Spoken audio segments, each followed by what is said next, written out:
Go to work on yourself harder than you work on your job. If you work hard on your job, you can make a living. Then, he said, if you work hard on yourself, you could make a fortune. So I worked hard on my job and made a living, but I learned, starting with those extra hours per week, learning these extra skills, I started working on myself. And here's a philosophical phrase everybody should take home. Here it is. Success is something you attract by becoming an attractive person. Success is not something you pursue. It's what you attract by becoming attractive. By becoming attractive to the marketplace. What would do that? Multiple skills? Multiple languages? So, now what else would help you to be attractive to the marketplace besides more than one skill and more than one languages? Could perhaps, like it did for me, multiply your income by 2, and then multiply it by 3, and then multiply your income by 4, and then by 5, and once you get there, it's not that difficult to multiply it by 10, because all you have to do is make sure you become more valuable and more valuable and more valuable. You don't have to work on the economy, because here's the first note. Each person's income is determined primarily by their philosophy, not by the economy. Once I understood that, then I said, well, I don't have to go to work on the economy. And the answer was no. You only have to go to work on yourself to make yourself more valuable. So now here's 5 things I want to share with you. And the first one is your personal philosophy. What could get you more prepared and ready for cashing in on the opportunity of the 21st century? And here's the first one, personal philosophy. Your personal philosophy is like a guidance system that helps you make decisions what to do, what not to do. From the information you get and what you learn and what you know, we decide. Maybe your philosophy would have been 5 years ago never to attend seminars like this. You just didn't go. Now 5 years later, here you are.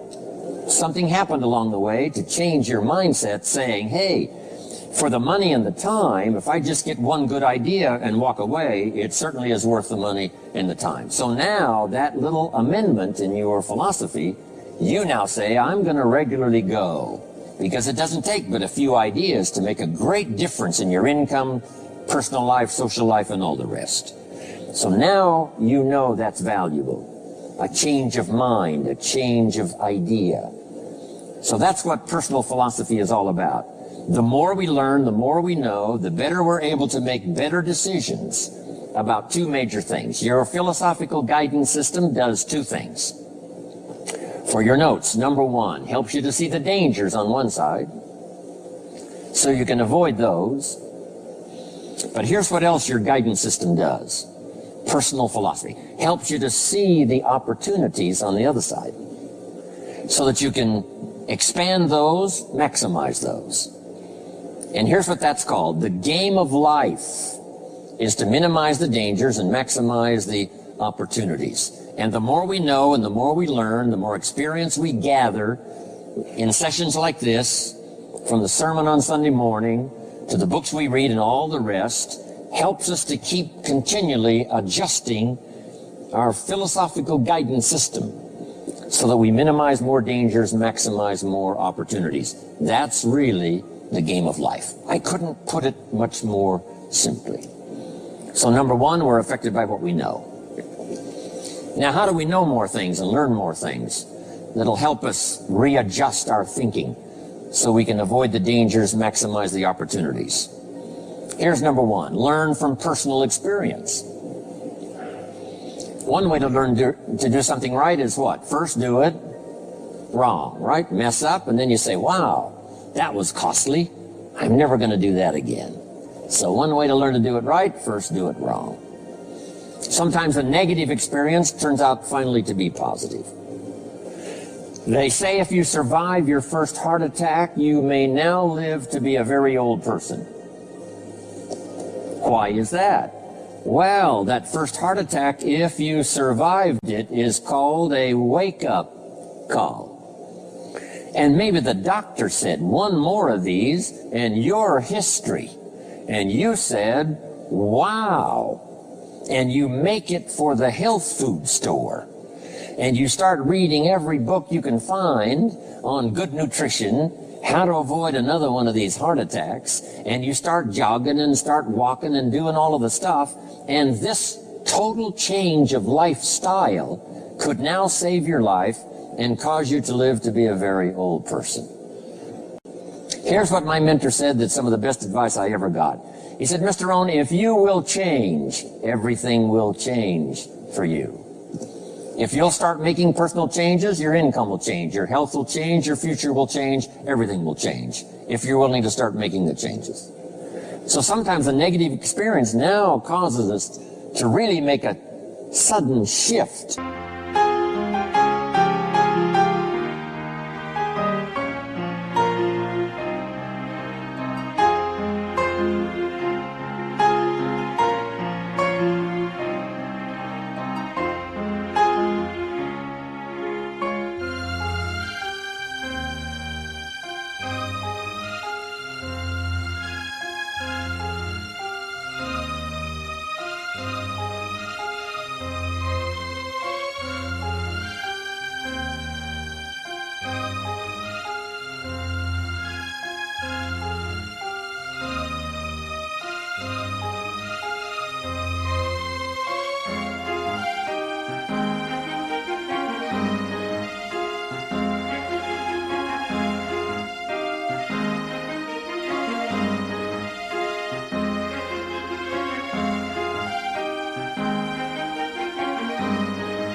In our philosophical guidance system that says, hey, I'm never going to let this happen to me again.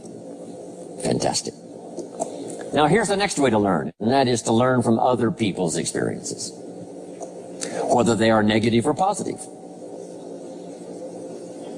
It's too bad failures don't give seminars like this. Wouldn't that be good information? Now, we don't want to pay them, so they don't lecture, but their information would be valuable. If you know a guy that's messed up his life for 40 years, you have to say, John, would you spend a day with me? And I will bring my notebook and take good notes. A good-looking guy like you, beautiful family, every reason to do well, threw it all away. Teach me how for the last 40 years you messed it all up. And he tells you, and you take good notes.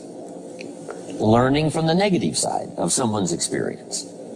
If somebody tells me these eggs are rotten, I'm not going to make an omelet and try it, right? I'm just going to take their advice and their know-how. So, learn number one from your own experiences, and learn number two from other people's experiences. And my mentor taught me to always keep a journal. Here's what he said: don't trust your memory. If you want to live a dynamic life, multiplying your income, multiplying your future, be a good student. If a good idea comes your way, write it down, then ponder it, then perhaps go do it. Okay. Now, your philosophy comes from what you learn, comes from what you know, comes from other people's experiences. 3 ways now to learn from other people. Here's number 1, learn from what you see. One of the great watchwords of these early years of the 21st century, pay attention. If you just watch, you can pick up clues.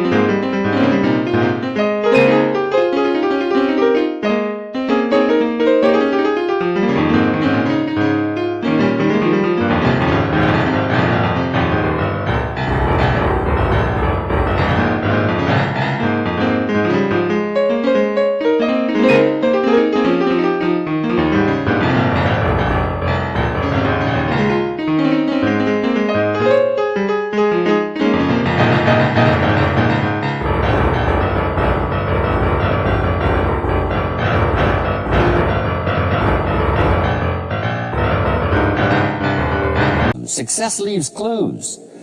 And if you'll be a better observer of the winners and the losers, those that are doing well and those that are falling behind, and just take mental notes and good notes and say, I'm going to adjust what I'm doing based on what I see. Here's number 2. We learn so much from other people based on what we hear. Here's good advice on that. Be a selective listener. Listen to voices of value that have experience, ideas, reputation, something valuable to share. Now here's number 3. Read all the books. Now there's millions of books, so you can't read all the books. But make this note. Read all the books you need to read to make you as wealthy as you want to be, as healthy as you want to be, as prosperous, as productive, as unique a human being as you want to be. Read all of those books. Don't leave those books go unread. My mentor got me started on my library when I was 25. I got one of the best. If you saw my library, you would be impressed. I haven't read everything in it, but I feel smarter just walking in it, right? My library. I was smart enough to buy it all. Now I got to be smart enough to read it all. Now jot this down. When you do read, you have to sort through what you read and decide which is valuable to try. That's part of the process of learning. Gathering information and sorting through it. One, the information that would apply to you, and what you think would be valuable based on your current philosophical opinion. So read all the books. Our lives are greatly affected by what we learn and what we know.